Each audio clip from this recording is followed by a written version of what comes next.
नमस्कार मित्रांनो, ठरलं तर मग या मालिकेच्या आजच्या भागात आज आपण बघणार आहोत सायलीने अर्जुनला मलम लावून दिलेला असतो तरीही सायली पुन्हा विचारत असते की सर अजून कुठे दुखतंय का, मला सांगा प्लीज, माझ्यापासून काही लपवू नका, आधीच तुम्ही आज खूप चुकीचा वागला आहात। तेव्हा अर्जुन सायलीला समजावत म्हणतो की मिसेस सायली, मी काही चुकीचा वागलो नाहीये, असं कधी कधी आम्हाला वागावं लागतं। सायली खूप चिडते आणि म्हणत असते की तुम्हाला कळतच नाहीये का आज आपण काय वागलो ते, आपण कोणाच्याही परवानगी शिवाय आज आश्रमात गेलो, आज जर आपण चुकून पोलिसांच्या हाती लागलो असतो तर त्याचे किती गंभीर परिणाम झाले असते हे तुम्हाला समजत नाहीये का। सायली खूप चिडचिड करत असते आणि अर्जुन म्हणतो की अहो मिसेस सायली, या व्यतिरिक्त पण अजून एक कारण होतं। तेव्हा सायली म्हणते की असं कोणतं महत्वाचं कारण होतं जे तुम्ही मला तिथे नेलं। सायली फार चिडचिड करत असते, त्यामुळे अर्जुनकडे कोणताही पर्याय राहत नाही आणि तो बोलून देतो की मिसेस सायली, तुमच्या आई वडिलांविषयी पुरावे शोधायचे होते। तेव्हा सायली शांत होते आणि अर्जुनकडेच बघू लागते आणि ती अर्जुनला विचारते की सर काय बोललात, परत बोला। अर्जुनला हे सांगायचं नसतं पण त्याच्याकडे पर्याय राहत नाही, तो बोलतो की काही नाही, केस बद्दलच क्ल्यू शोधायचे होते। सायली फार चिडलेली असते आणि ती बोलते की खरं सांगा काय बोलला ते। तेव्हा अर्जुन सांगतो की सायली, मला तुमच्या खऱ्या आई वडिलांबद्दल क्ल्यू शोधायचे होते। तेव्हा सायली खूप शांत होऊन जाते आणि अर्जुन म्हणतो, मला जेव्हा मधुभाऊंकडून समजलं की त्यांनी तुमच्या लहानपणीच्या गोष्टी जपून ठेवल्या आणि ते गाठोडं मला शोधायचं होतं, त्या गाठोड्यामध्ये तुमच्या आई वडिलांविषयी मला काहीतरी इन्फॉर्मेशन नक्कीच मिळाली असते आणि मधुभाऊंनी मला वॉर्न केलं होतं, तुमच्या आई वडिलांचा टॉपिक निघाला का तुम्ही उदास होता, तुम्हाला खूप त्रास होतो। खरं तर मी तुम्हाला सांगणारच नव्हतो पण तुम्ही माझ्यावरती इतक्या चिडलात ना म्हणून मला सांगावं लागतं। तेव्हा सायली अर्जुनला म्हणते की माझ्या आई वडिलांना शोधायची तुम्हाला का गरज वाटते। तेव्हा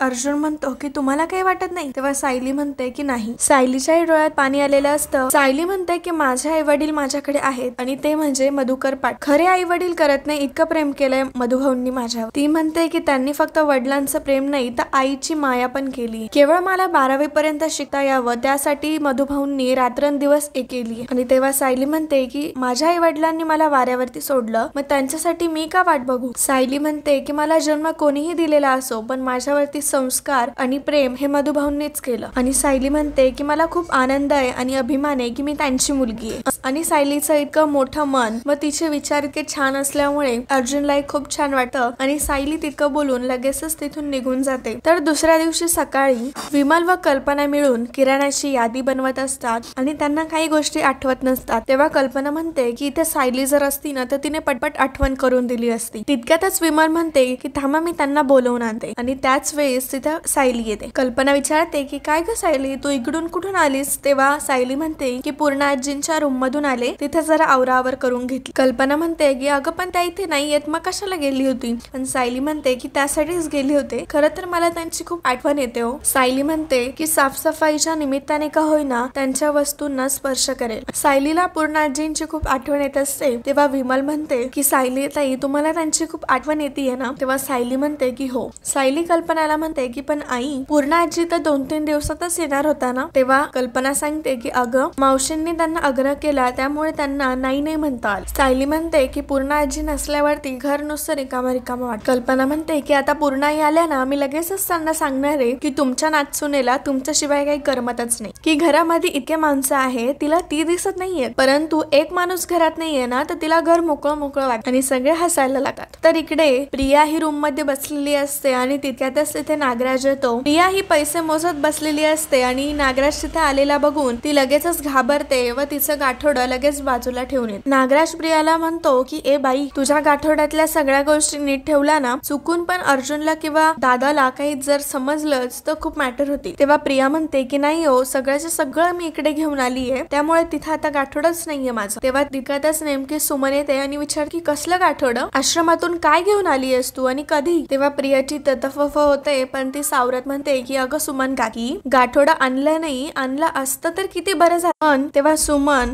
प्रियाचे काही ड्रेसेस देते आणि तिथून जात। तर आता इकडे अर्जुन हा आवरावर करत असतो आणि तेव्हा तो चैतन्य सोबतही फोनवर बोलत असतो आणि तो त्याला सांगतो की मी येणारच आहे पण तू हो पुढे। ते फोनवर एका शुक्ला केस बद्दल बोलत असतात। त्या केसचं अर्जुनला खूप टेन्शन आलेलं असतं आणि चैतन्य त्याला समजावत असतो। त्यानंतर तो फोन ठेवतो आणि तितक्यातच सायली तिथे कॉफी घेऊन येते। अर्जुन हा कोट घालत असतो परंतु त्याला तो काही घालता येत नाही कारण त्याची पाठ खूप दुखत असते आणि तो सायलीला असं सांगतो की काहीच मला त्रास होत नाहीये, मी आता एकदम ठीक आहे। तर सायली त्याची गंमत बघतच असते परंतु तरीही अर्जुनला काही घालता येत नाही। तेव्हा सायली म्हणते की दुखतंय तर दुखतच म्हणावा ना. तेव्हा सायली स्वतः अर्जुनचा हात त्या कोट मध्ये घालते आणि म्हणते की दुखतंय तर दुखतच म्हणावं, त्यात काय कमीपणा. ती सांगत असते की मधुभाऊंचंही असंच, दुखत असलं तरी नाही म्हणायचं आणि मग जास्त झालं की आम्हालाच हॉस्पिटलमध्ये घेऊन जावं लागायचं. आणि असं सांगतच ती अर्जुनला तयार करत असते. त्यामुळे अर्जुनला खूप छान वाटत असतं. त्यानंतर अर्जुन हा सायलीच्या कॉफीचं कौतुक करत असतो की मिसेस सायली, तुम्ही जी कॉफी करतात ना ती खूप ग्रेट असते. तिचं एक सिरप घेतलं ना तरी खूप एनर्जेटिक वाटतं. आणि त्यानंतर अर्जुन हा निघत असतो तर तो सायलीला थँक्यू बोलतो. सायली म्हणते की कशासाठी. तेव्हा अर्जुन म्हणतो की मला इतकं छान लेक्चर दिल्याबद्दल. आणि मग दोघंही हसतात आणि मग अर्जुन तिथून जातो. तर आता इकडे रविराजकडे साक्षी व मैपत आलेले असतात. तेव्हा प्रियाही तिथे येते. तेव्हा प्रिया विचार करते की हे दोघं इथे मला न सांगता कसे काय आले, नवीन काही तर प्लॅन नाही यांचा. तेव्हा रविराज प्रियाला म्हणतो की तन्वी, सुमन घरी नाहीये, तू कॉफी बनवते का यांच्यासाठी. तेव्हा मैपत म्हणतो की अहो साहेब, कुठं कॉफी चहा करत बसले, इथं आधीच जीवाला घोर लागलाय आणि आता तर नवीनच समजले पोरीने दारू पेली होती. तेव्हा साक्षी रविराजला सांगते की सर, त्या दिवशी मी 1.5 तास कुठे होते हे मला थोडं आठवतंय. तेव्हा रविराज म्हणतो की अरे वा, याची आपल्याला खूप गरज होती. तेव्हा रविराज विचारतो की मग सांग त्या दिवशी काय घडलं. तेव्हा सायली म्हणते की सर, मला खरं तर खूप असं अंधुक आठवतंय. तेव्हा मैपत ओरडत